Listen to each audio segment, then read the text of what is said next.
And after what we heard on the world news about all kinds of issues, Yeah. I better do it. Oh, or not. Okay, we're pretty close. Alrighty.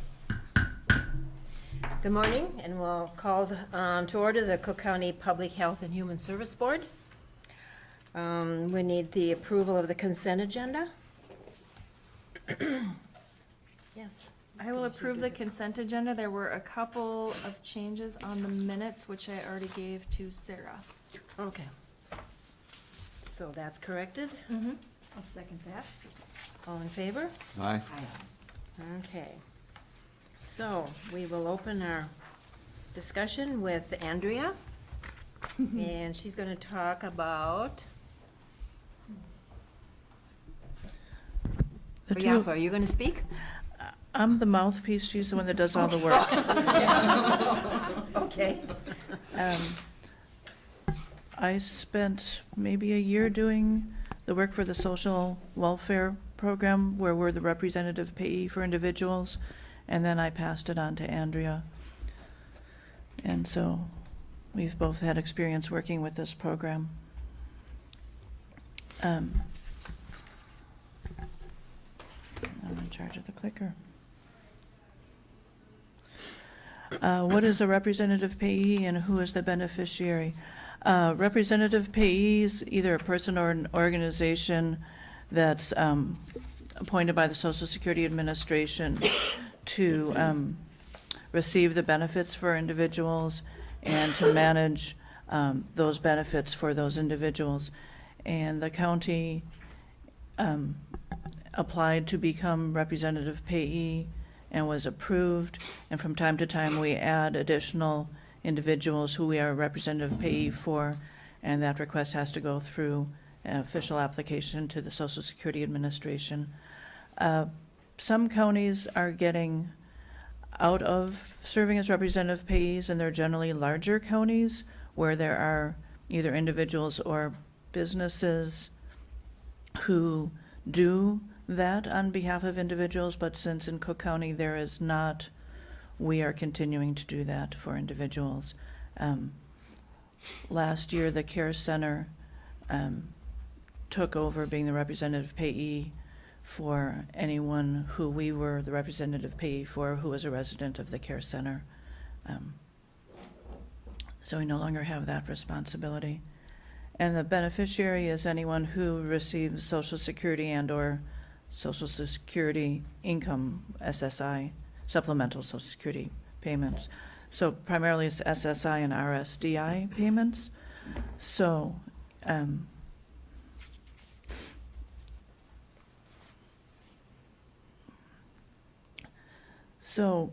basically if someone needs help managing their benefits, representative payee takes care of that. So we receive the money directly from the Social Security Administration. We have a separate bank account specifically for these clients. It's a bank account with funds for all the clients, but we have on QuickBooks records for each individual client and their money that comes in and goes out. So we have individual account tracking instead of having 20 different bank accounts and opening and closing bank accounts. So we use the benefits to pay for current and foreseeable need of the beneficiaries and saving funds. There's recommendations on how many months of savings to cover expenses you should have, and just so that if something comes up, there is enough money to cover expenses. And we keep records in QuickBooks, and that's been working well. And both Andrea and I have access to those QuickBook records. So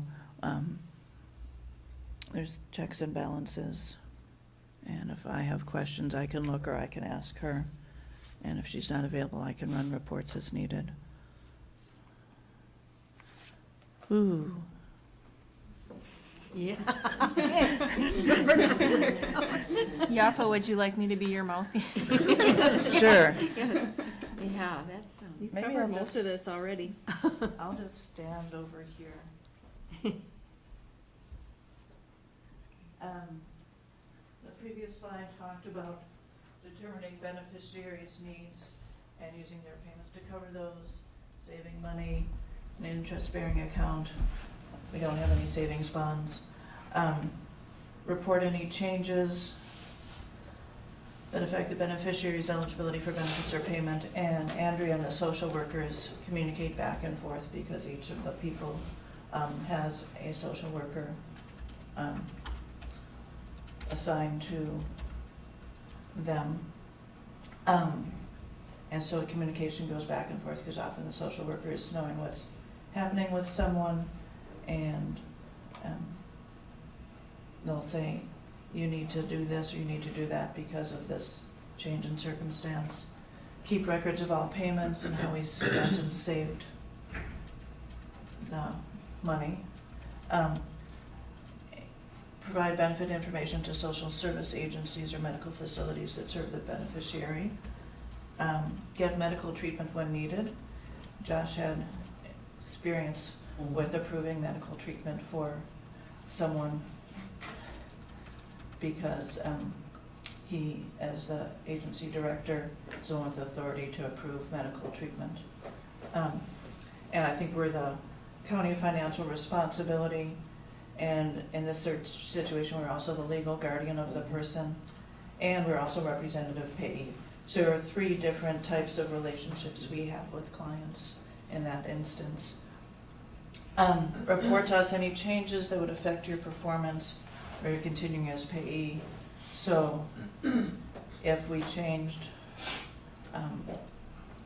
our mission or our focus, or we said we can't do this anymore, we need to spend more time doing other things, we would have to report to the Social Security Administration. Complete written reports accounting for your use of funds. Andrea prints reports, shares information with social workers once a year. Social Security Administration sends us a form that says, how much money did you get in the past year for this individual? How much did you spend on this? How much did you spend on that category? How much money did you save? Are they still living in the same place they were living in the last 12 months ago, and do they move at all in 12 months? Am I missing anything in the report? And then if they have questions about any of that, they will send us back more questions, and we can file those online, but they always send us the questions and follow up through the US mail. And once a year, the Social Security Administration sends a report requesting information on all the clients and how much money we have on their behalf, where they're living, who their legal guardian is, what's a contact phone number for that, etc. And return to Social Security Administration any payments to which the beneficiary is not entitled.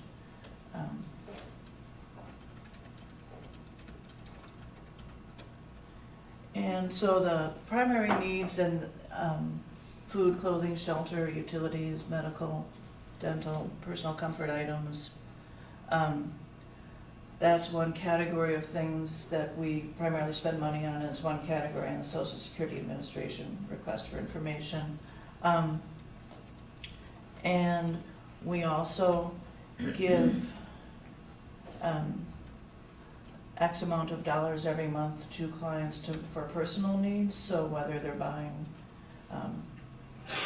haircuts or new clothes or candy or their special favorite crackers, whatever it is, they get spending money each month. I think that's true of most everyone.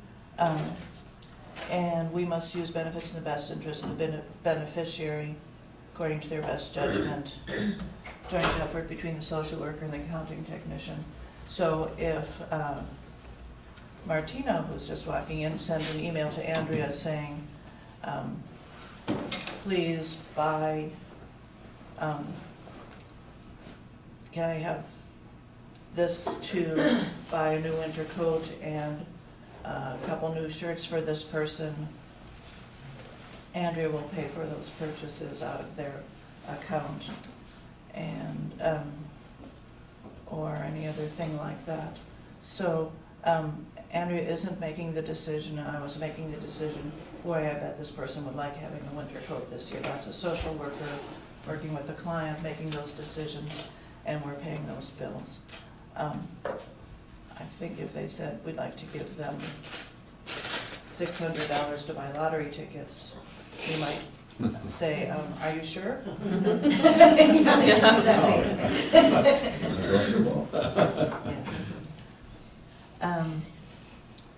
What we can't do as representative payee, we can't sign legal documents other than Social Security documents for a beneficiary as their representative payee. In that example I gave, the county has multiple, can have multiple roles in someone's life, and so he wasn't doing that as the representative payee, he was doing that as the legal guardian of that individual, who he also was the representative payee for. We don't have legal authority over any other sources of income. So if someone's getting a pension from a job they have for 35 years, we can't put that in our bank account. That's But they can separate. use that for lottery tickets.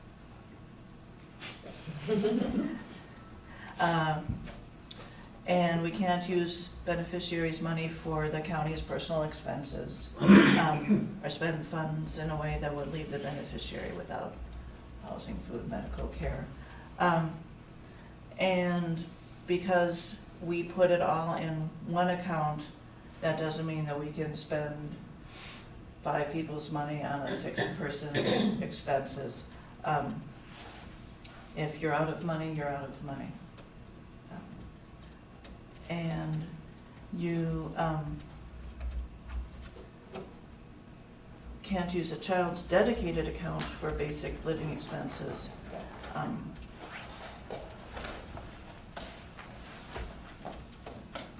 And we can't keep money once we are no longer the payee, so all the people at the care center who they became the representative payee, we also sent a check to the care center for each of those individuals.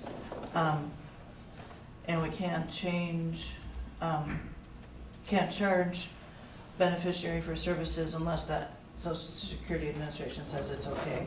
And each year when we file that annual report with all the information, once we file that report, they say we can continue to collect a fee for serving as representative payee.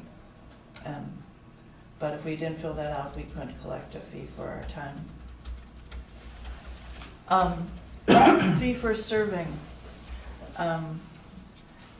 So we fall into the top line, second line, state or local government agency responsible for income maintenance, social service, health care, fiduciary duties, and we regularly serve as a payee for at least 5 beneficiaries. We're not a creditor, and we submit that request to collect a fee. So we collect an average of $708 a month right now. Last year, we collected $9,560. We're budgeted to collect $8,579 this year. Monthly fee is $41 right now, or 10% of the beneficiary's benefits, whichever is less. So if someone's getting less than $4,100 a month, we collect less. Excuse me, $410 a month. And our costs are the cost of purchasing checks every couple of years, whatever paper we're printing reports on, and primarily staff time. So,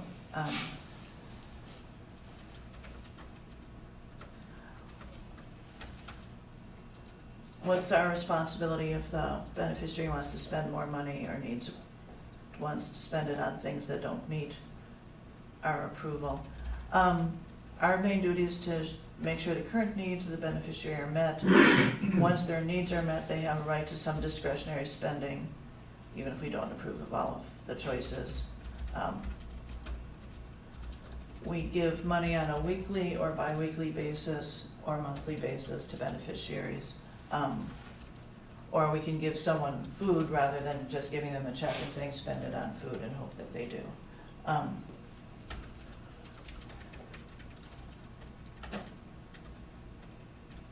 Right now, we have 19 clients that we serve.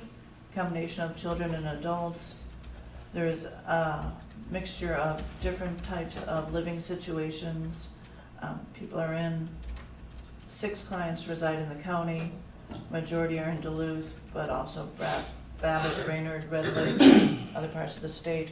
And that's primarily because there aren't services available in Cook County, whether they're in assisted living, adult foster care, or another assisted type of living arrangement. But we're the county of financial responsibility for these individuals, and so that's why we're managing. We sometimes have someone who moves to another area and the other county is willing to take on responsibility for being their representative payee, and about once or twice a year we have contact with that county, just verifying information about that individual. Duties performed within the agency: weekly and monthly checks to clients and paying clients' expenses, balancing the bank statement, and Andrea does that, and she gives it to me, and I review it, sign off on it, compare it with the bank statement, with the QuickBooks bank reconciliation. If I have questions, I'll ask her the question. There is asset limits for some SSI and other programs, RSDI, and just verifying that they don't exceed those thresholds, and then working with the social worker and saying, what should we do if they do exceed it? As I said before, the client records are in QuickBooks.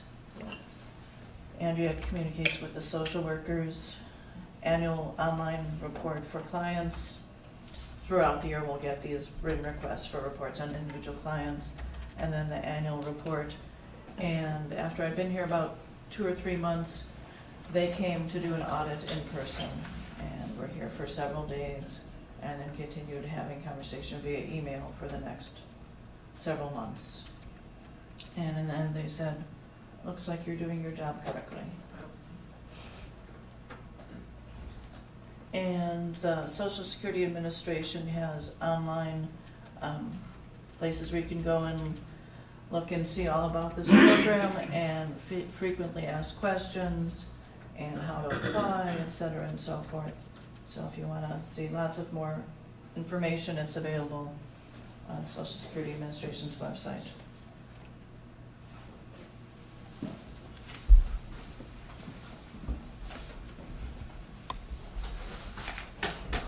Fabulous report.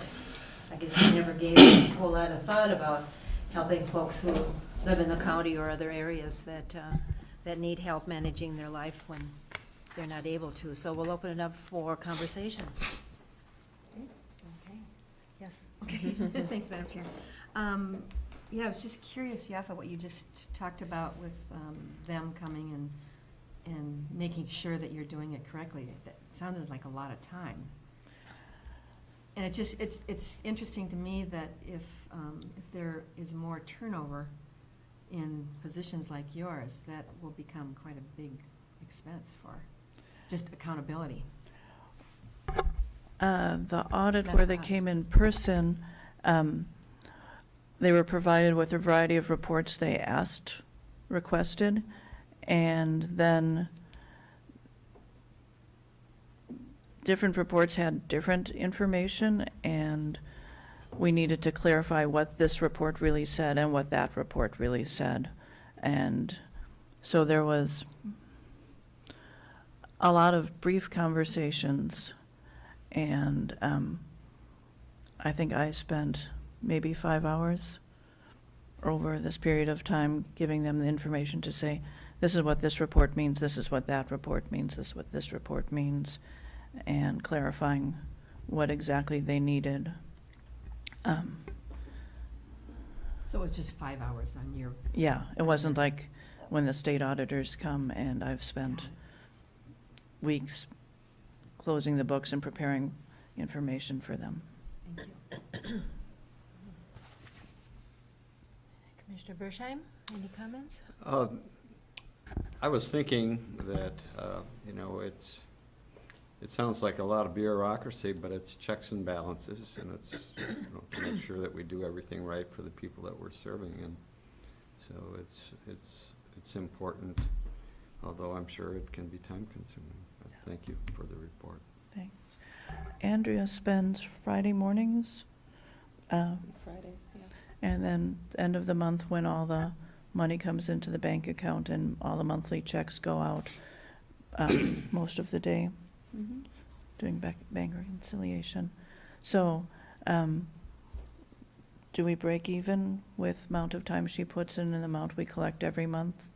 If there's problems, probably not, and if everything goes quickly and smoothly, we're doing okay. And that's why they allow you to collect a fee. And the Social Security Administration sets the fee every year. And since I've been here, I think it went up $1 one year from the previous year. I think it was 40, now it's 41. Jerry? Thank you, Madam Chair. Just a comment in view of you're talking about multiple roles that the agency might have with some of these clients.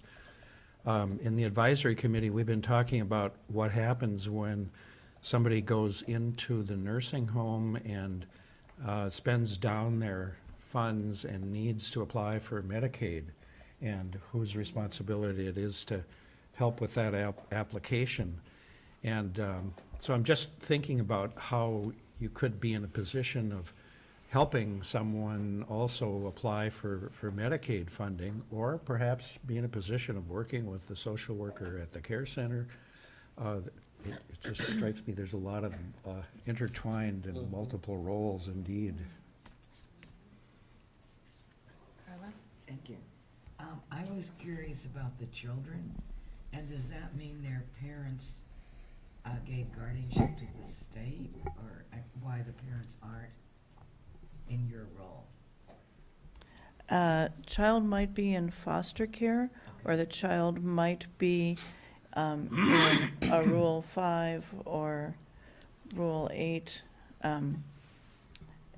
treatment facility, or other type of institutional setting, and sometimes because of whatever type of medical condition someone has, they would have applied for, the county would have applied on their behalf for Medicaid, and also would have applied if they are qualified for SSI. And if they do, then we get the payments to help offset the cost of whether it's foster care or treatment facility that we're paying. I know that, I was just curious why the parent couldn't apply for those things and then turn the money directly over to the institution or whatever. I I was gonna say, look to Martina. I think sometimes parents in that situation might be struggling with their own issues and working through things, and so if that's the case, we can take on the payeeship. It doesn't have to be permanent. It might just be for 6 months or a year or whatever until things settle down. But we do have some kids who, I can think of one person on our DD caseload that I believe we're the rep payee for his Social Security, and he has a guardian, a private guardian. Yes. So I'm not sure why she doesn't do it, but it's something that we're able to do and stay on top of. Right. So theoretically, a parent could. Yes. Okay. Mhm. Yeah, and I think I have seen where social workers have worked with families to apply on a child's behalf, but whether it's a CHIPS petition or some other type of voluntary placement where the county is now responsible for that child, we've taken over the financial role as well as some sort of temporary or permanent legal role. Any other comments or questions? Well, thank you so much. I appreciate Yafa and Andrea to present that to us. I'm always amazed. And Martina, for your comments at the end here. I'm always amazed at what is going on in the county. And I'm amazed that, Josh, you can come up with something new every month. Or as a group, maybe you do a team effort on that. So I appreciate all of that, so thank you very much. So I guess Martina will be staying on for talking about new opportunity for community-based services. Yes. I wanted to talk with you today about a new waiver-funded service that we learned about in early April. It's called Individual Community Living Supports. And I sent a link to your emails. Sorry, I didn't get a handout to you, but I sent a link to your email addresses just from our community-based services manual that we use that gives in detail the definition of this service. So this is funded by the Elderly Waiver and Alternative Care Waiver. And waivers are additional money from the state. Persons who are on medical assistance and are certified disabled by Social Security might be eligible for waiver funds. Our agency is responsible for doing assessments to determine if someone is eligible for waiver funds. And then those extra monies can pay for services to keep individuals in the community in their homes. So this is a new service that basically expands upon what we currently can provide under the in-home support program. Just to go back a little bit, a couple of years ago, I believe it was 2014, our agency applied to become licensed under the 245D statute. DHS required that any entity that was providing these basic homemaking services be licensed by the state. It's another sort of checks and balances thing. They want to ensure that all of our providers have background checks, that they're getting the appropriate training, and that the program is getting the appropriate oversight. So DHS required that entities become licensed. We became licensed to provide 245D services through our in-home support program. And now we can provide homemaking, home management, transportation, respite, socialization, just a whole variety of services under that 245D in-home support program.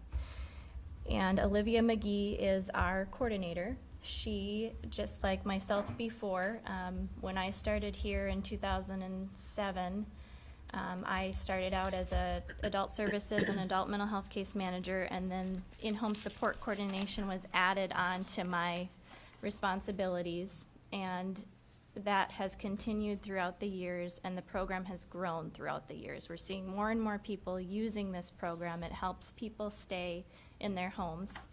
It is not a mandated program. We're not required by the state to provide these services, but we're one of the only programs in the county that provides these services, along with care partners.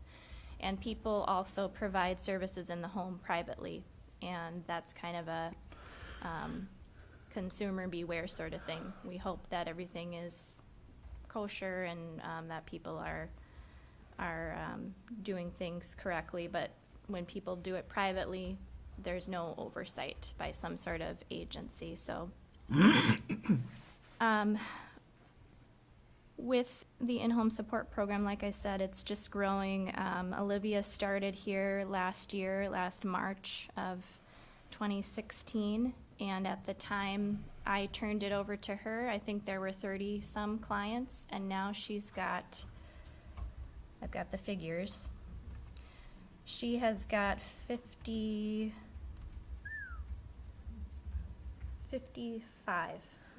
This was as of May 8th, and it just, we get multiple referrals every week for the in-home support program. She has got, I believe, 15 providers. So under the 245D license, she has to ensure that each provider has a background study, that she's providing a certain number of hours of training per year. She's constantly checking in with them. She's doing the matches of when we get a new referral, she's connecting that individual with a service provider. She's getting the last minute calls to arrange for transportation, to a medical appointment. She's putting out fires. She's constantly working, doing the work with this program and growing it quite significantly. In the meantime, she's got her other responsibilities that we actually get reimbursement for. She is a care coordinator for our Minnesota Senior Health Options program and Minnesota Senior Care Plus programs. She meets with over, I believe she said 20-some clients that she provides care coordination for. And that's really, in-home support is kind of half her time spent, maybe even more than that. And then she's got these managed care clients that she's required to see.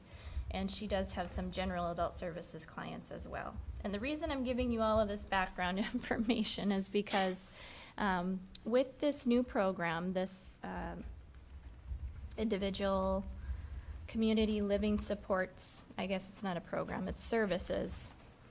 It allows us to expand what we can offer under the in-home support program.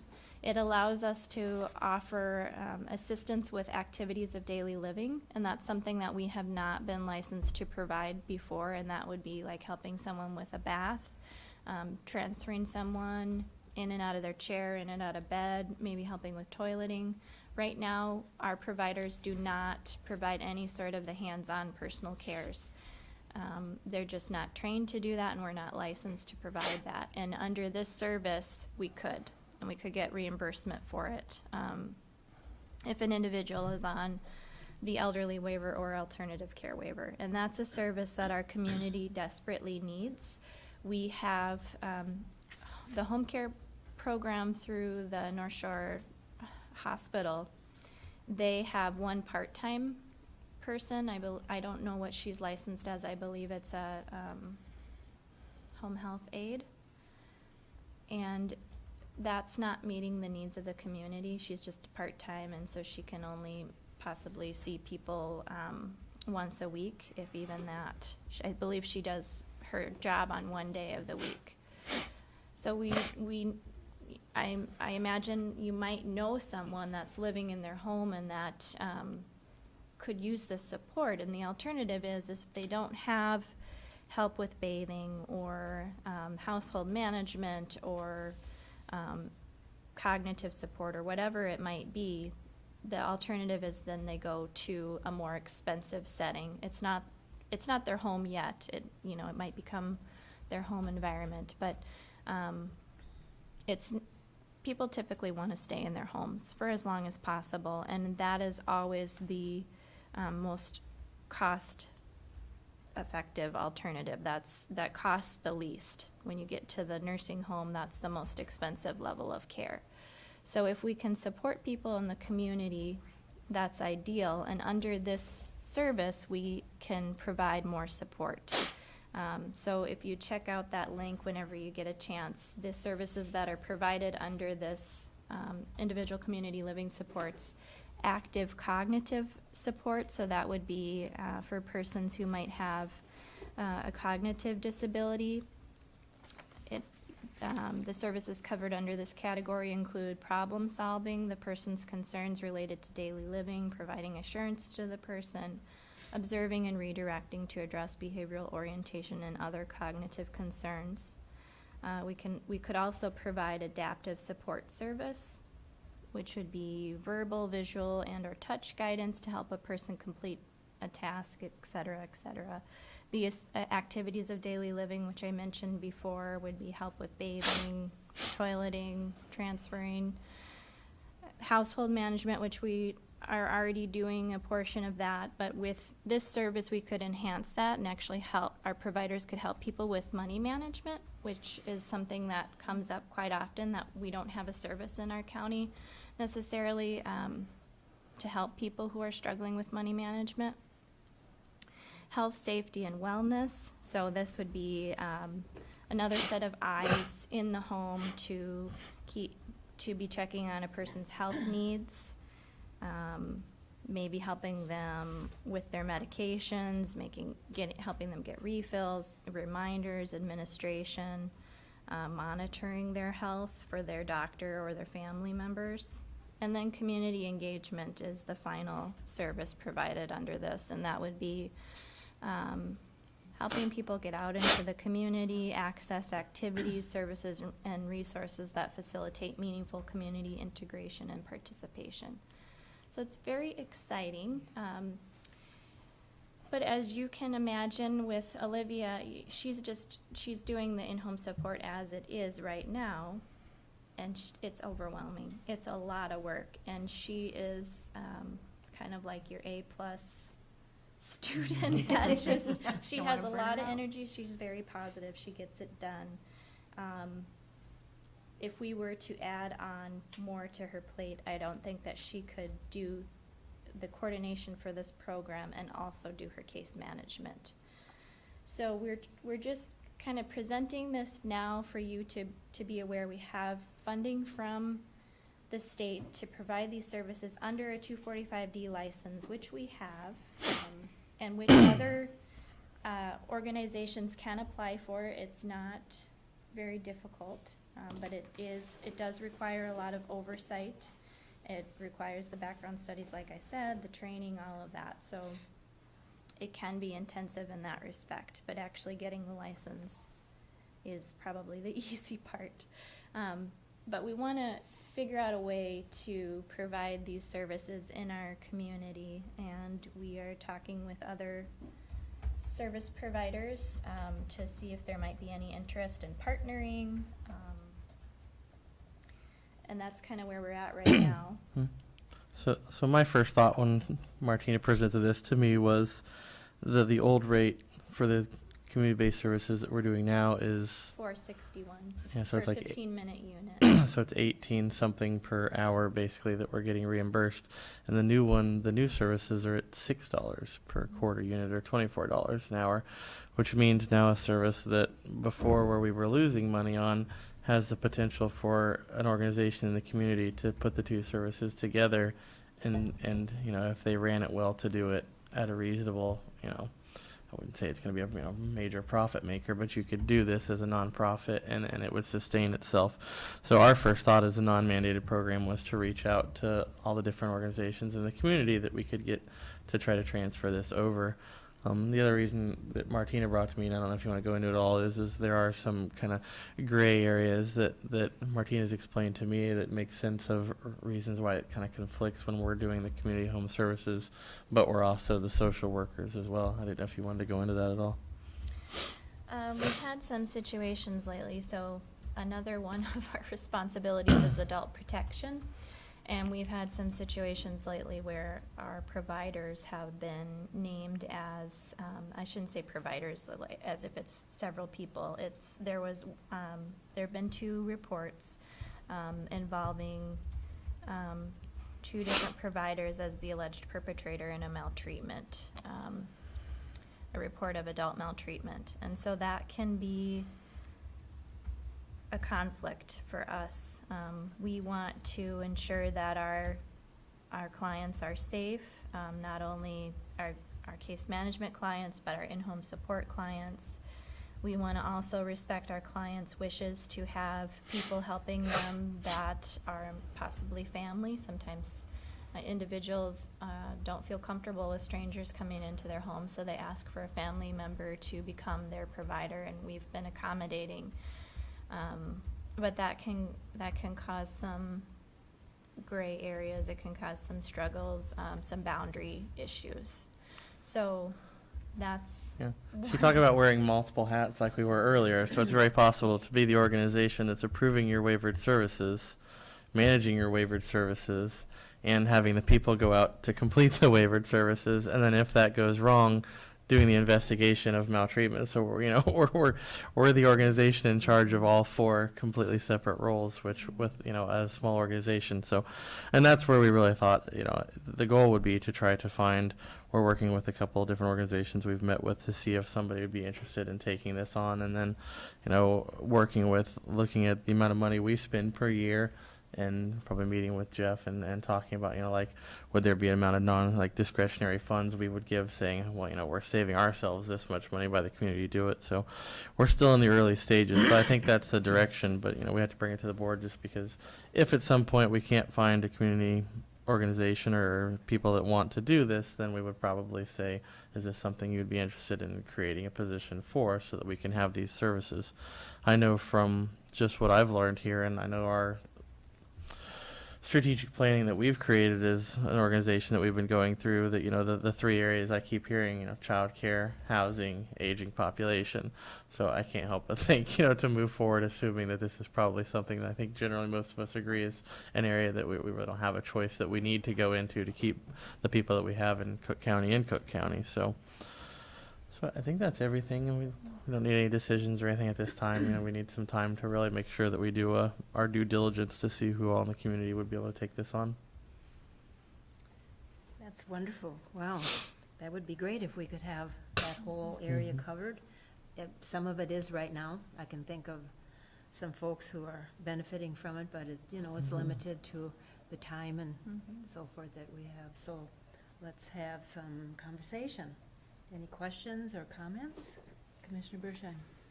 Well, I really support, considering this, and I think quality of life has to do with birth to exit. And as Mr. Beck mentioned, our strategic planning should drive to some extent, or maybe a great extent, our decisions.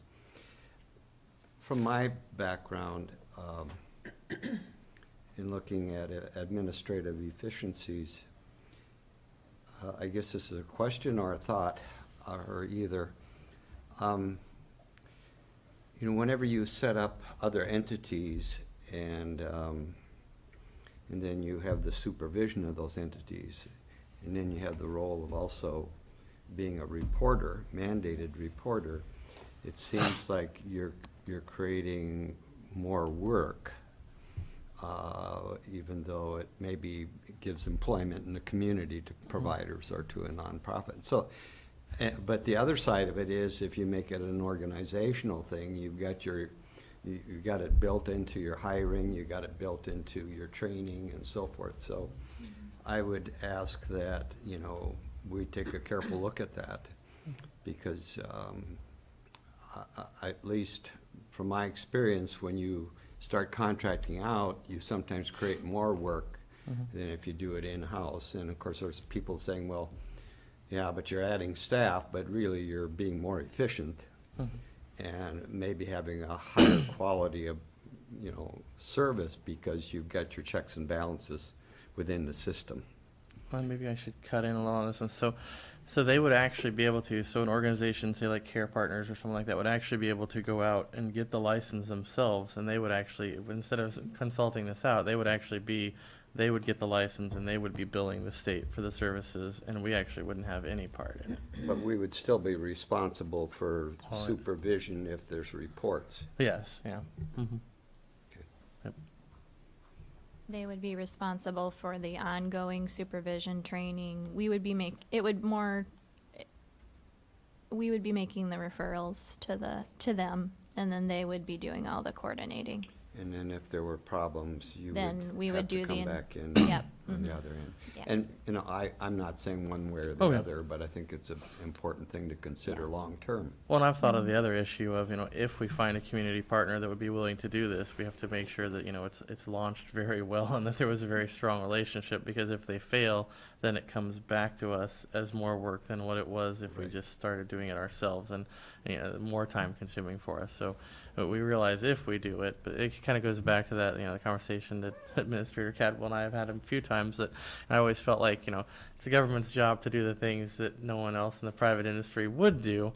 But if we have something that comes to our plate that could be done in the private industry, then I feel like I have to at least make that offer and put that out there first to see if, someone would want to do that. Because there is the distinct possibility, and we talked about this in the advisory committee, that there are people that would be able to be what do I want, just pay for it themselves, the fancy word for it, is, you know, if we had these kind of services and had the same provider network, or I assume possibly even larger than what we have now for the new services, then people that wanted to be, you know, pay for themselves would actually be able to reach out to this organization as well and do pay for themselves to have these services done. So, you know, it's very possible that this could expand into, you know, an actual organization with good sustainability.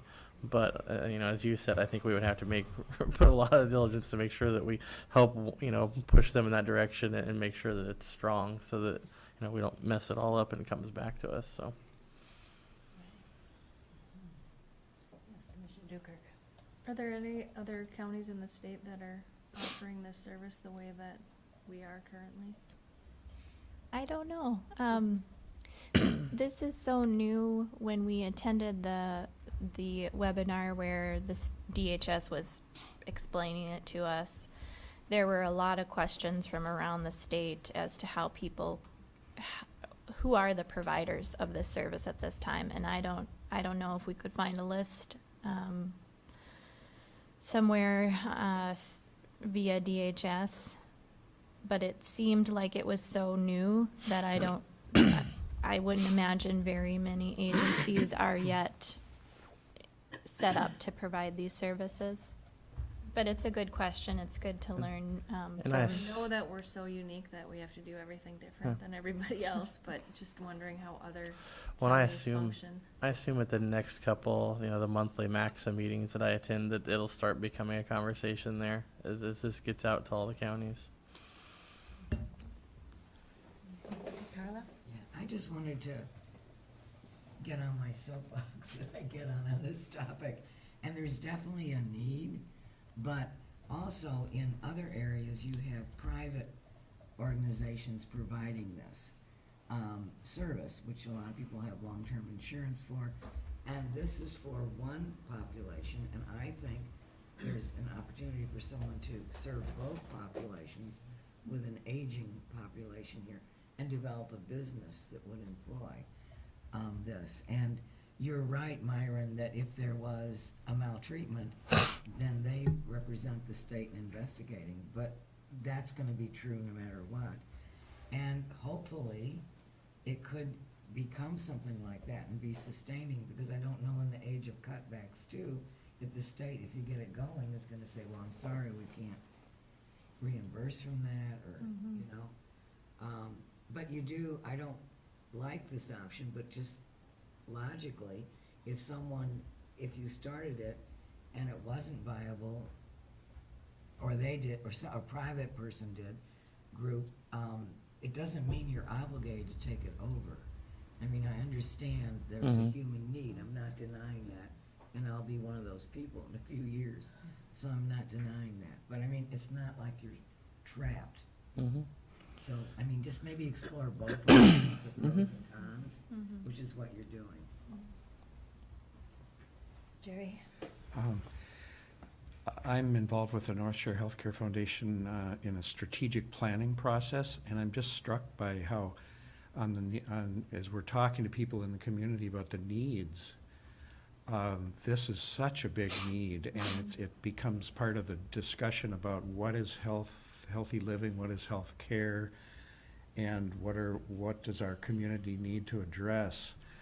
And I know there's been a process to explore whether we can have an assisted living facility built here, and this just cuts to the heart of the matter. We've got to figure out more ways to give people health care in their home and keep them out of more institutionalized settings.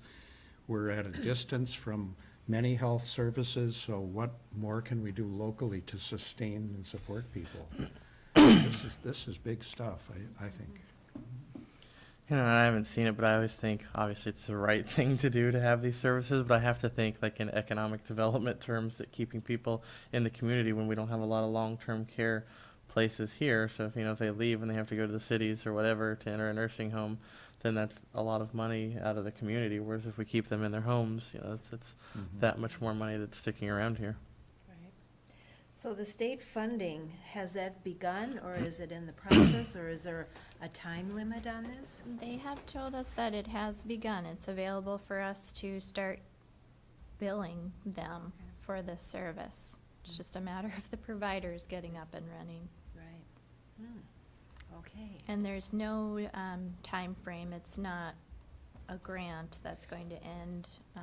I mean, it's the state. It could end at whatever time in the future. But these programs, homemaking and transportation, and these waiver services have been funded for many years by the state continuously. So there was one period of time over the last 10 years where they kind of cut back on their funding for one of the waivers, but I don't believe, it's rare that they actually eliminate a service that's covered under the waivers, so. Well, that's great to hear in Mhm. regards to the legislator not doing anything right now.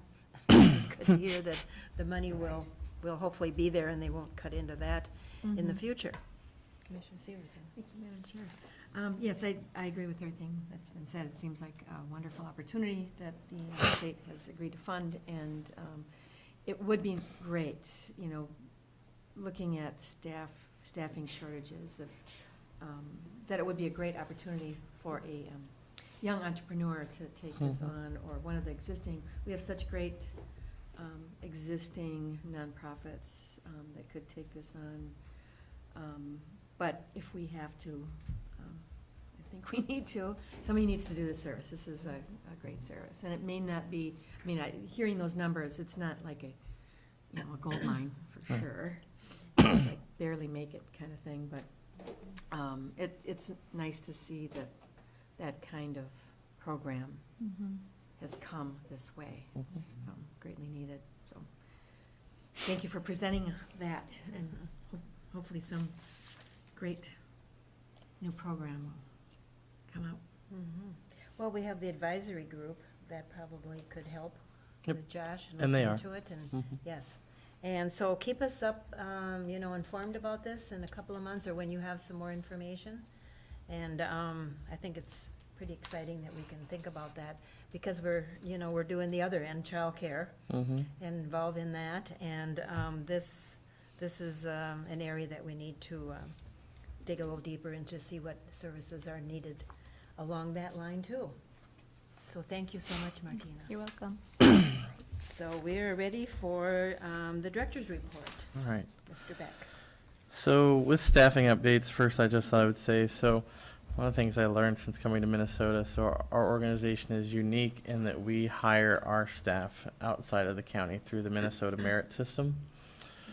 So we still make the decisions here with the board, but the hiring process itself is done through the Minnesota merit system, and mostly that is a means of taking care of the different kinds of paperwork that we need for working under the different federal grants and Medicaid, Medicare services, and those type of things, and making sure we have the different background checks and qualifications and everything that we have to have, and the equal opportunity, and so the merit system kind of covers all that.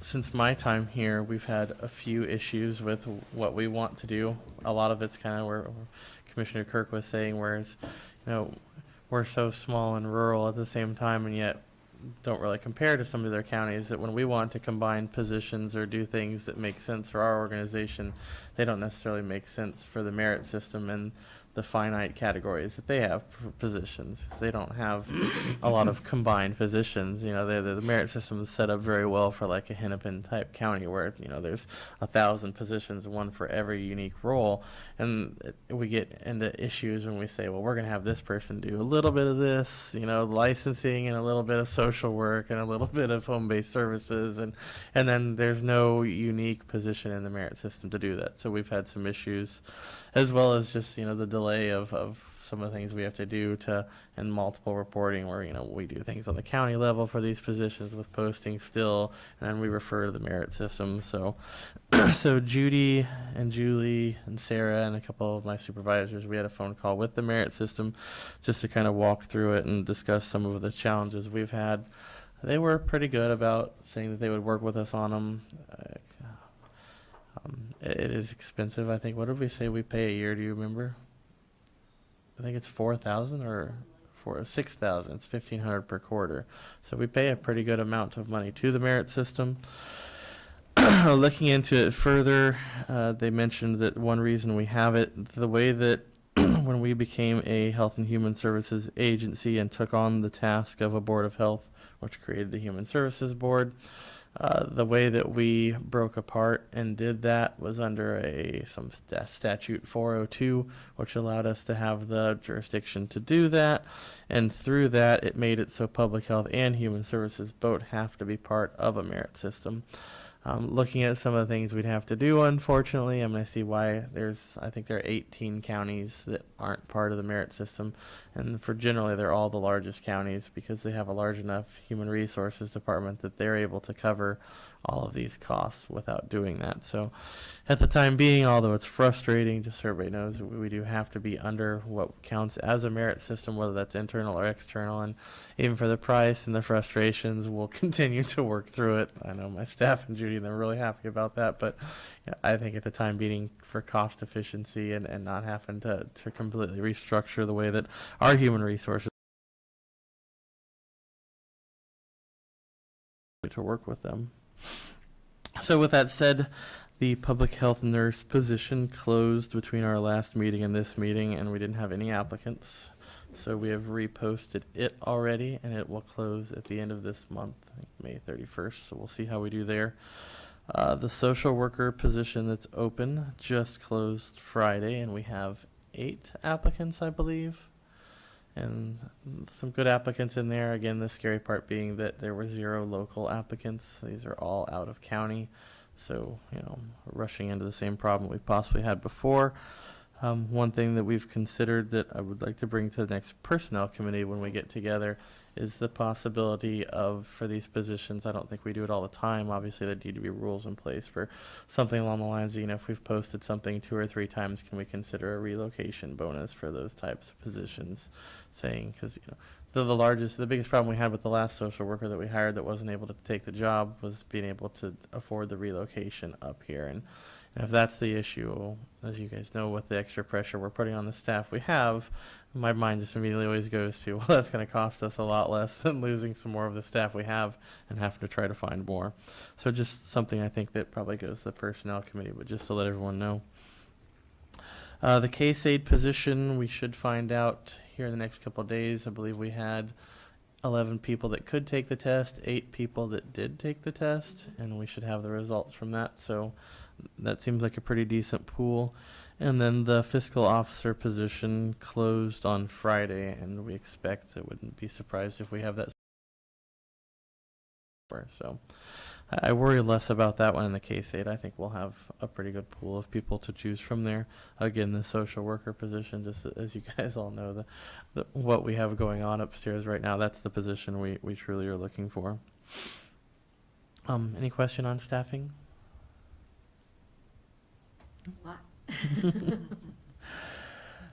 So childcare. So we actually met last night.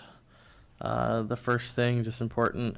So my first goal is we've kind of gotten to a point in childcare where we know that the next step is really let's get past the hearsay and the wait lists and the things that we kind of know, and let's get to a point where we have solid data and information that shows us what is the real issue is and what's out there. So I had applied for a grant through First Children's Finance to hopefully, they're an organization that does this in a few different states, and they come in and do town hall meetings and the survey and the focus groups and everything for you, and it looked like a really great thing. But I found out right before our meeting last night that we didn't get approved for that. I kind of thought we might have a chance because they give extra points to rural, and it doesn't get much more rural than us.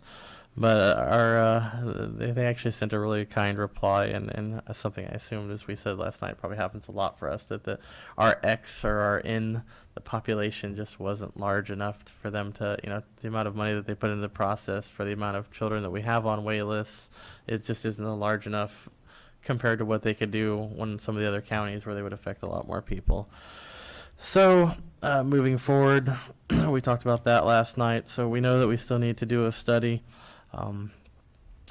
in our items for board action, one of the things I'm going to ask for is I think we're to the point where I've reached out to North Shore Healthcare Foundation, we've reached out to Lloyd K, and we have our meeting with Northland Foundation on June 5th. But judging by the grant timelines that each one of those organizations have, we're really looking at their next round of applications. And we're looking at possibly September, October approvals where we'd be able to really get a study going. In my personal opinion, and I know, again, Administrator Cadwell and I have discussed this as well, I just don't think that we have the time to wait that long to start getting this study underway, especially, if we're considering what our budget is for next year, and there's just a lot that's coming up. I think it's something we need to do sooner. So one of my asks below is going to be that we can go ahead and get a request for proposals out there.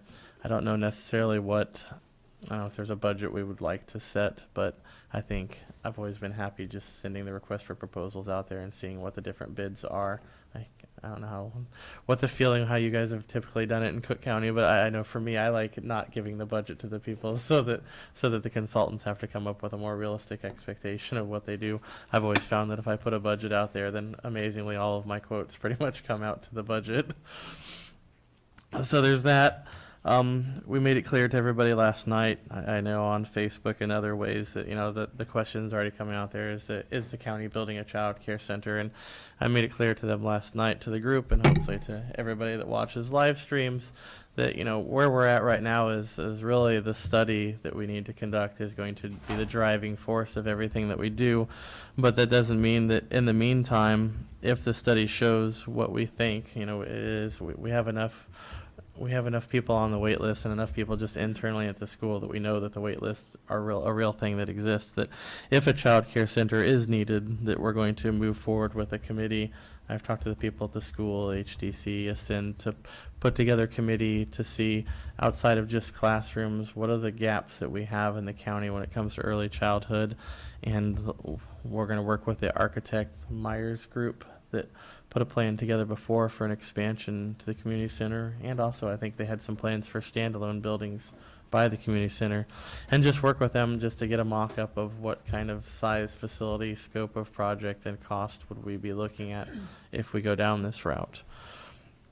And then I also mentioned to them the other thing that's going to happen is at some point here soon we would be looking at an operational budget of if there are X many kids on the wait list and we served them through this child care center or early learning center, what would the organizational budget be, and any kind of losses we would have. And I think regardless of whether that's what the study shows or not, I think those are numbers we're going to need to have so that when the study comes out we can say, here's the problem, here is one solution, and here's the cost of that solution, and is that viable? So those three pieces will kind of all be going on at the same time. And as we told everybody last night, and I know it may not always be popular, but we have to do our due diligence and work those numbers out. That doesn't necessarily mean that that's what I'm supporting or anything. It's just that that's we're doing our best efforts to get all those going. And with that, one thing I'd mentioned last night is I'm working with the state, and now that we've kind of come a little farther along with this, I'm going to reach out to the board and see Administrator Cadwell and I and one of the people from state child care licensing, the center licensing, was requesting if we wanted to come out and do a site visit of one or two of the early learning facilities in other rural counties, just to be able to get a better idea of what we would be looking at. Just it's nice to have that real life, here's how it would run, here's the feel of it type thing. And I think that's for the most part it for the child care, unless anyone has questions on that before I move forward. Good. Does Lake County have issues with childcare like we have? Yes. What if we applied for funding as 2 counties as one to meet the population requirements? Do they allow you to do that? Who, the First Children's Finance? Well, they've already done their selection though. So there were I think I said last night, I think it was 44 applicants and they chose 4. So, and Just a their question next in the round doesn't future. come up until fall of 2018. And they said, we'd love for you to apply again next year. And my thought was that's way too late for us. So. Right, and then, when you send out your requests for proposals, you can just let them know they can watch the county board meetings from November and December, and then they'll know how much money we have and what the public feels about us spending. Mm-hmm. It'll help them lower their budget. One of the things that I thought was important too, and we do this survey, that we survey businesses because they're the ones who employ the folks, and to find out, you know, I know that there's situations where they're driving many miles from one to the county to the other for childcare here or at Birch Grove in the West End. And so I think we need a good handle on all of the employee situations. Mhm.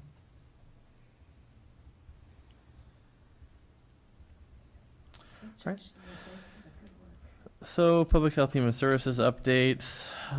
Not that things are all happy, cheery up there, but I think everything's running pretty well. Our big updates right now are just, watching the legislation, as I'm sure everyone else in here is as well. The first Health and Human Services omnibus bill went to the governor, and he vetoed that. As I mentioned last night, some of the good things that were in there that he kind of drew a line in the sand are, one of them was early childhood education, and that his request to raise the amount of CCAP, the money that we can help pay for child care with a sliding fee scale, and the family home. I'm trying to think some of the other things that were in there. The other big one for him was MNsure. So they're trying to take MNsure and put it back to the exchange, the federal exchange. And part of the issue with that is we all know a lot of the reasons why we had the extra hiring this year was because of the problems with the MET system. The one thing that everyone's agreed upon, and looks like at this point, is that they're not going to put any additional money into the MET system. So the mess that we have right now is the mess we're going to live with. And then if you pull MNsure out and put it to the federal exchange, which was the program that we used for why we needed to create METs, then you really have this program that doesn't work as well. It was created for something that you're giving away. And we're not really sure what that mess would look like right now. Or I think most of us upstairs are trying not to think too much about it until the end of this week and we see what actually passes and not prepare for something that doesn't pass. One of the few good things in there for us is that the family home visiting dollars, the House, the Senate, and the governor all support the raising the family home visiting rate. I believe it's to $140 per visit, which is much more realistic to the amount of money that it costs the counties. Now for us, with 40 to 50 children visits a year, it's not a large amount of money, but I think just overall for Minnesota, it's good to see the increase in family home visiting and the strong support for childcare. So hopefully next month we'll be able to see what actually goes through and what changes we'll have to make. But at the moment, I don't see anything really large outside of the MNsure removal that would be overly detrimental to our organization. I think that's it. Okay, well, thank you very much for all that updating. So now we move on to the items for board action. Under A, we have the approval to hire Linda Waterhouse as a temporary employee. So I put this under action instead of consent, just so I could talk everyone through it real quickly. Because the last social worker that we had hired did not start, and we knew it would be about at least a 3-month process to get another social worker up and working.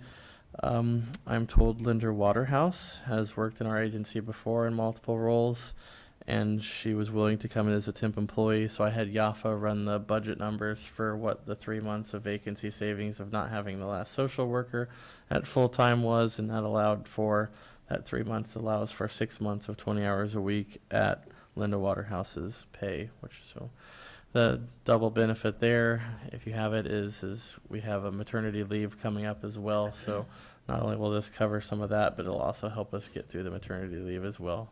So Okay. go ahead, Heidi. Discussion? Motion to approve. Second. All in favor? Aye. Okay.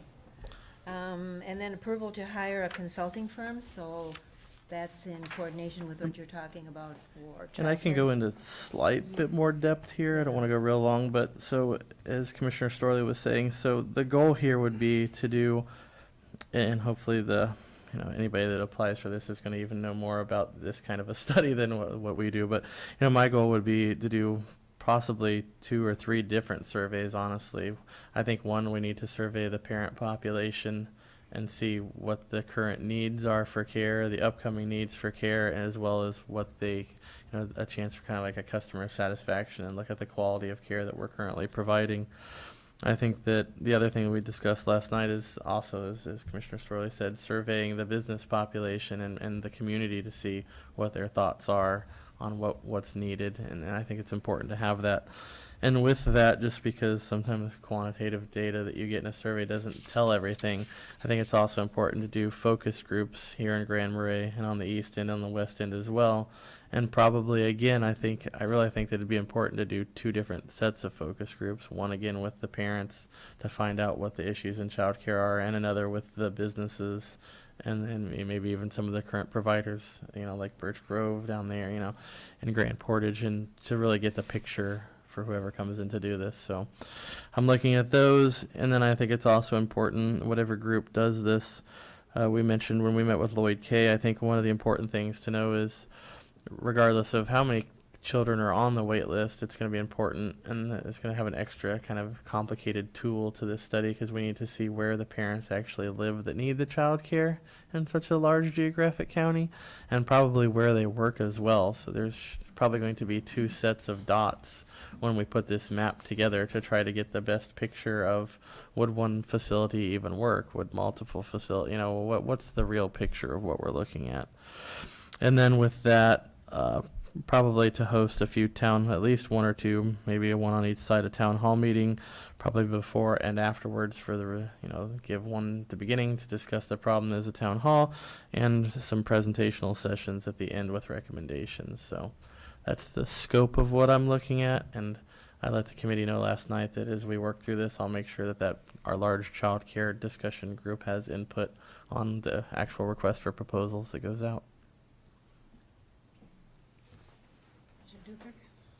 Everybody keeps forgetting my district, and it is a large geographical area of districts. So although I have no issue with the east and west end having town halls, I'm tired of being ignored for town halls. We have beautiful facilities up the trail that can hold town hall meetings with wonderful restrooms.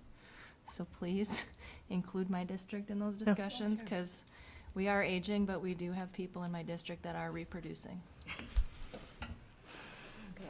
Madam Chair, if I may, I just want to clarify that the agenda says approve a study, and what we're really doing is asking for approval to send an RFP out and get prices, and we wouldn't hire a consultant from this, so we're just asking to solicit an RFP. And I was gonna say it, and I don't know yet for sure.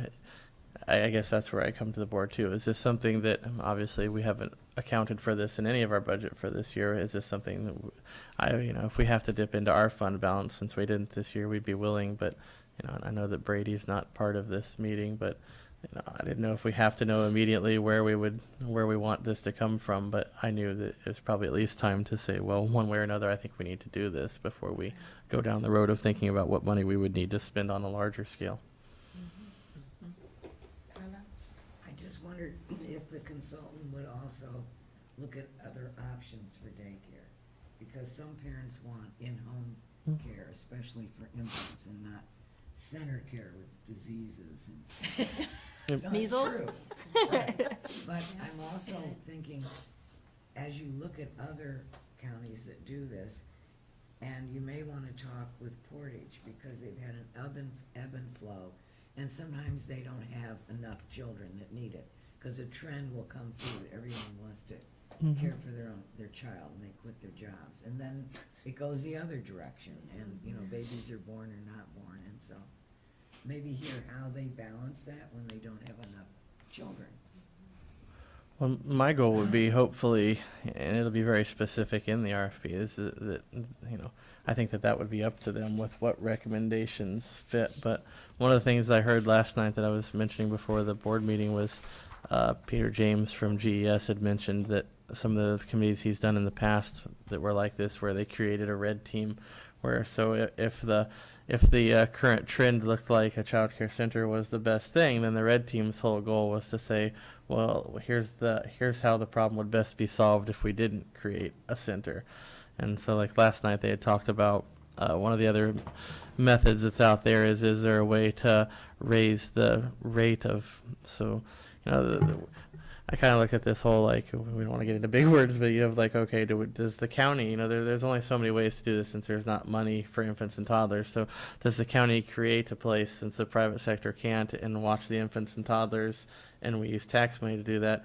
Or do we raise the rate of what child care is worth in the county So, right now, if a normal child care gets $600 a month, is there a mechanism of saying, okay, well, if every child in the county was worth $900 a month or $800 a month, some other rate, and then that would create, because child care would then be more profitable, would that create more in-home type places or business, maybe more businesses would be able to do childcare within, the school's walls or all walls or whatever. And then by means, capitalism takes its toll. If there's more people, there's more openings than there are children. Only the people with quality childcare stay in business, so it monitors itself quality-wise. And then there would always be the possibility of attaching strings to any kind of money that would be out there to say, nutritious meals, so many hours of exercise a day. It does give you that ability to say, we'll supplement the extra. But I guess there's questions there of, and I know Minister Cadwell has said, we've discussed this as well, just the mechanism of being able to do that could get very complicated. So I don't think we've ruled it out. It's just, that we know those mechanisms might be complicated. But yeah, I agree with you. I think that was one of the goals last night that we talked about, having a small breakaway group to say, okay, if not a center, then come up with the best way of dealing with this. And I think our ultimate takeaway last night was, one, that a study needs to happen before we get carried away with anything. And two was that, my point to everyone is regardless of what the answer is, all I care about is I don't want to see anybody on a wait list that can't, an infant or a toddler on a wait list that can't get quality care. So ultimately, we have to make a decision that solves that problem. Just another short question. Would your agency be the one that licenses the center? All centers are licensed by the state of Minnesota. Okay. Comments? Commissioner Dukert? Motion to approve an RFP for analyzing childcare in Cook County. I'd second that. Any conversation about that? Thank you, Madam Chair. I appreciate all the requests that this RFP would provide the need for complexity, because it's not a simple issue just finding out the need. There's the past, and then there's the present, and there's a lot of data mining. But I think I'm prepared just to say, let's get a study. I don't know that we can overcomplicate it before we know certain information. So I'm ready to just say, let's start somewhere. And without this, I don't think all the assumptions that we're making and all the conversations that we're having don't really have any. Well, they have merit and they're creative, but I don't know that we can get anywhere unless we do this part. Okay, so we have a motion on the floor and a second. All in favor? Aye. Okay, motion passes. Onward and forward with you. Okay, we'll move on to committee reports. Arrowhead Opportunity, Commissioner Bershheim. Sure. At our last meeting in Virginia, we talked a little bit about the state of affairs, which were bleak, and there seemed to be just as bleak, but it was noted at that time, this is Meals on Wheels, this is Arrowhead Transit, this is a whole lot of training programs, and 120,000 people would be affected by the current things that were posed in the House at that time. But hopefully that'll all work out. But so that's in a big state of flux, I guess, as far as, what the role would be. I'd like to also mention that tomorrow, the Arrowhead Economic Opportunity Agency is sponsoring a luncheon for all the volunteers that have worked for the various programs in Cook County. That's at Nanabijou. So I plan to go to that. Okay, thank you. Arrowhead Health Alliance. That would be me, and we met in Evelyn this month. Josh and I drove over, and we met in the Wellstone Center, which is a mental health facility similar to the new Birch Tree Center in Duluth. It's an 8-bed facility. Birch Tree Center is a 12-bed facility.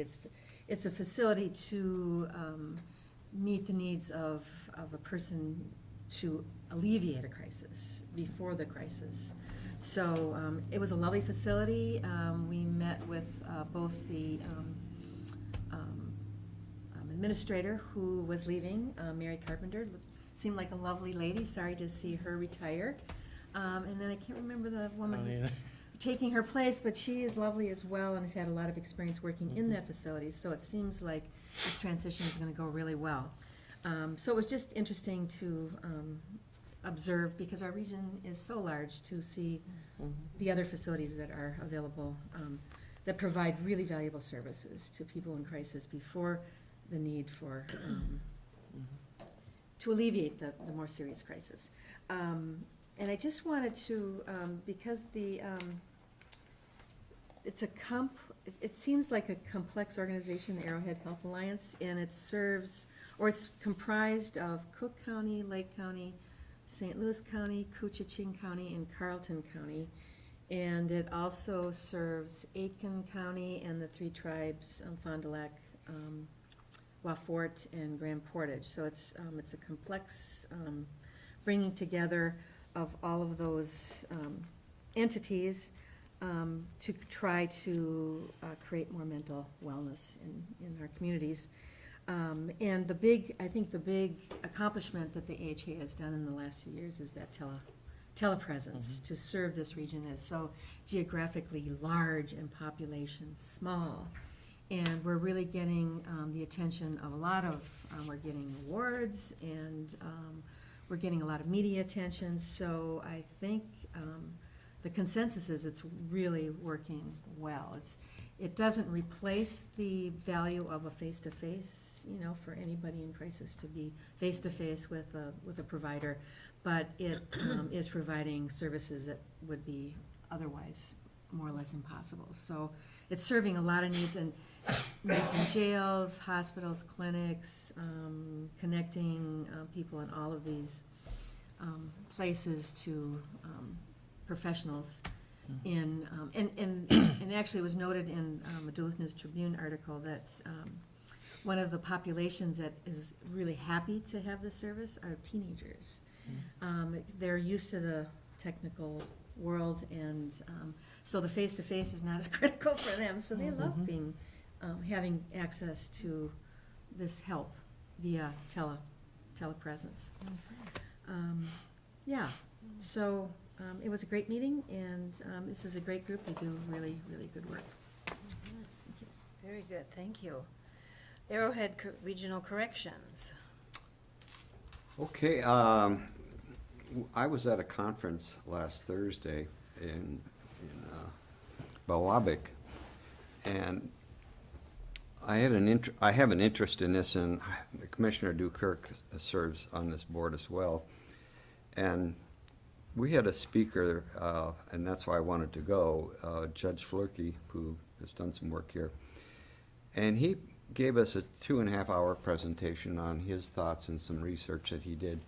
And one of the goals of the Arrowhead Regional Corrections Board is to get into, how do we address the recidivism and people coming back. And I have a personal interest, and I have for a long time, in the area of education on, they have a new term for it now, it's called ACE, Aversive Childhood Experiences.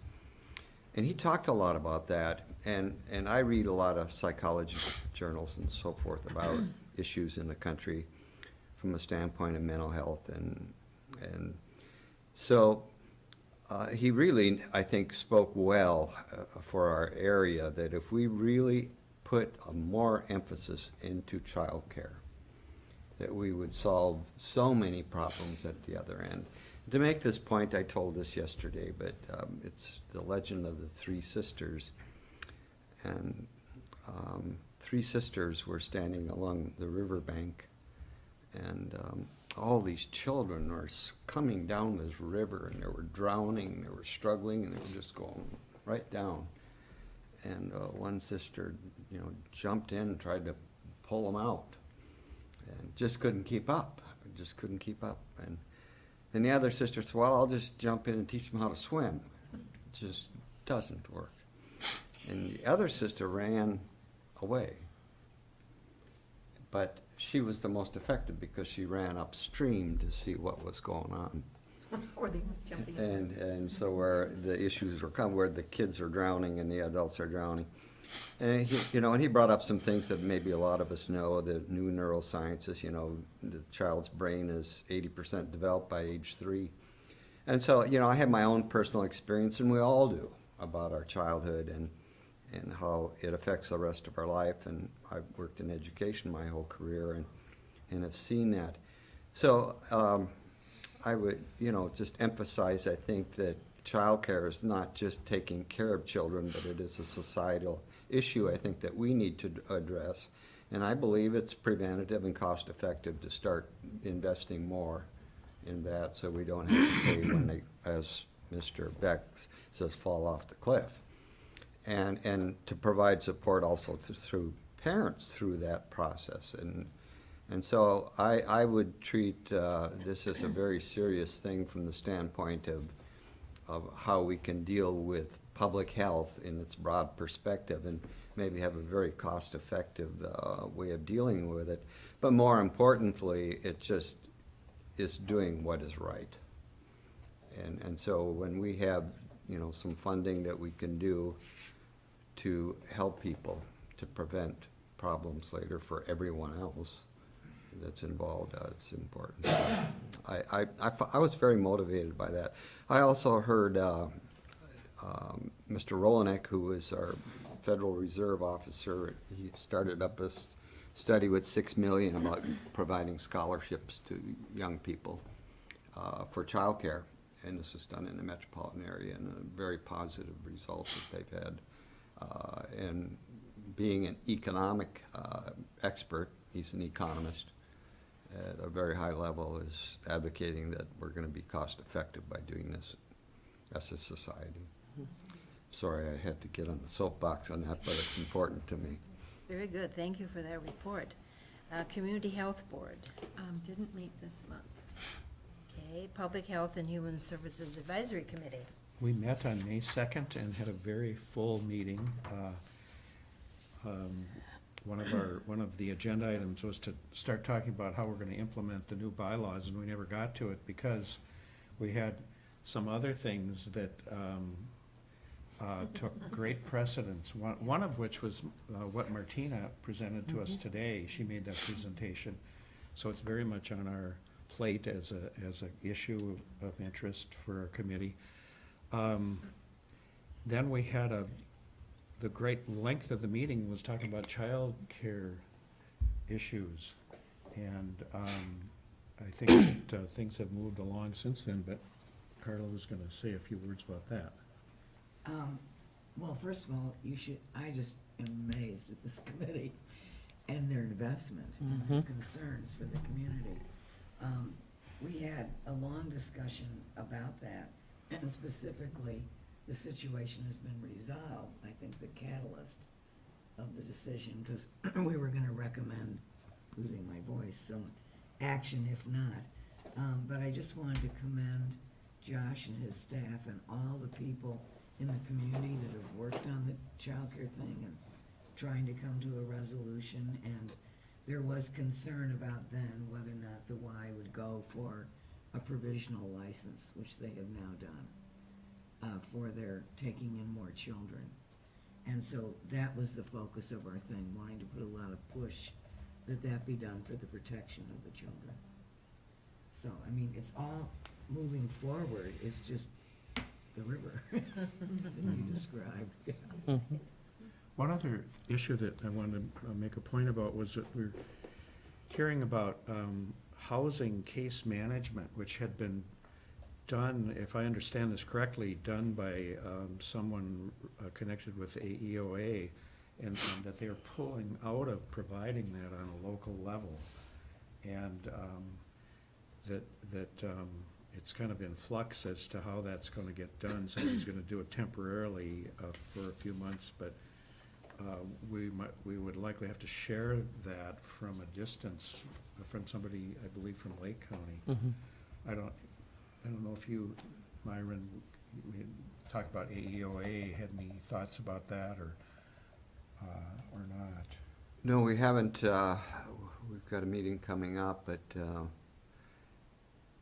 No, I'm sorry, I can't offer anything on that. Yeah, No. I don't really know any more about it other than to say this was brought up, and that it's not it's an unfortunate decision from a local standpoint, because it's better to have a local case manager for that service. Okay, that's it for our report. Okay, thank you. Healthcare Planning Committee, and I had as my alternate Jan Severson. Yes. It was really interesting to go to that committee and to experience other committees. This one I experienced for the first time. Great group of people in North Shore, the North Shore Healthcare Foundation's consultants on behalf of their strategic plan were there asking questions, just as they've interviewed many people in the community around how they can improve their services, et cetera. And so we all gave our opinions and so forth. It was particularly interesting to hear the professionals, or the Rita Plord, the administrator of the clinic, and Kimber Wallstead, the administrator of the hospital, when we were given the three choices, or we were all given, what were three choices? Go for grants, or to Education. prioritize, education. What was the third one? I can't. Community organizing. Yeah, community Coordinating. organizing or collaboration or something, they probably use that word, collaborate.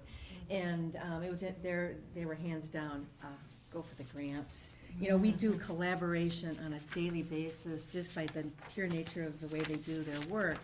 And they felt like there's been a lot of collaboration in the community, but what they really need is money. What they really need is the money. And because that's, in fact, Rita shared with us a little bit about the building of the North Shore Care or the North Shore Healthcare Foundation was which I'm not, I've heard some various opinions on how it was formed, but that it really was formed to provide support for the clinic as a backup to if the federal grant ever fell through, or, because they're so vulnerably dependent on that one source of funding, that the North Shore Health Care Foundation was that sort of backup.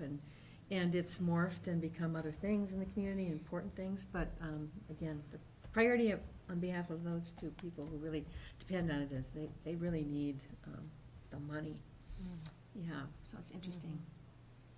If I could just tag on Yes, to yeah. being involved with that strategic planning Yeah. process of North Shore Healthcare Foundation. We had a range of people, individuals and then small groups, that we spoke with and asked these questions of and listened to. And the committee is starting to digest this next week, and then the whole board of North Shore Healthcare Foundation will be having a retreat in June.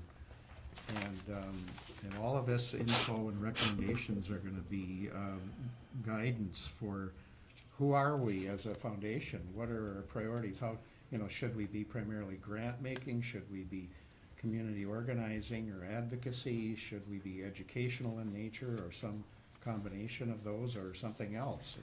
So it's a big process, because the foundation was formed in about 1995, I believe, and a lot has changed, and the whole question of what is healthcare, what is a healthy community, is really up for new thinking at this point. Very good. And moving on to North Shore Collaborative. North Shore Collaborative did not meet this month. And Emergency Preparedness Committee. Emergency Preparedness Committee did not meet this month. Did we meet? We met Yeah. last month, Okay, and we're not meeting this month, but we did meet last month. okay. I don't even remember that meeting. It was right, it was right before I left town for Florida. Oh, yeah, I remember that. But I did attend the emergency conference just after that meeting, the next day or so, and it was an excellent conference. The keynote speaker, Iron Jen from Lindstrom, Minnesota, gave an excellent presentation. There was two presentations stood out in my mind, and their focus was really resiliency and stress management. And from hearing the stories during that conference, I realized that what these emergency people on a daily basis face crises, one after the other, after the other, after the other. It just it just has such a profound impact on their lives. And so stress management being a key issue, but again, I don't know how they fit that in, I don't know. But obviously, stress management has to be a key, important issue in being able to take care of yourself and not fall apart. And as a lot of them do on a regular basis, it's kind of part of the job. The other piece that I thought was interesting, the St. Louis County brought up their pet mobile, which in an emergency situation, evidently Red Cross, I don't know about FEMA, but they don't provide support for pets. And so this is a way that, this vehicle is available for all of us to borrow. So, and it's totally equipped with cages and cleaning things and all things pet needs. It's not equipped to house the pets, but it's equipped with all the things that pets need. And I just thought, a great community is a community that's pet friendly in my mind, that reaches out and has animals in their lives. And so this allows for people to be able to take care of their pets during an emergency, which is absolutely awesome. That you would still need a place to house the pets. And so actually we met in the community center in the curling rink, and it would have provided an excellent place for the pets to be housed during an emergency in Cook County for sure. And then we would just ask for this, or go get it. It's a trailer. Just hook up the trailer and bring it up, and everything's there. All the foods, all the cages, so it was kind of fun to look at that, experience that. Great, thank you. I'm always amazed at how much we learn in our an hour and a half together. And thank you, Josh, for putting this together for us. And if there's nothing else to discuss, we will adjourn. Motion to adjourn. So move. Second that? All in favor? Jeff, is the Aye. county And I would just say that we will be concerned in backing up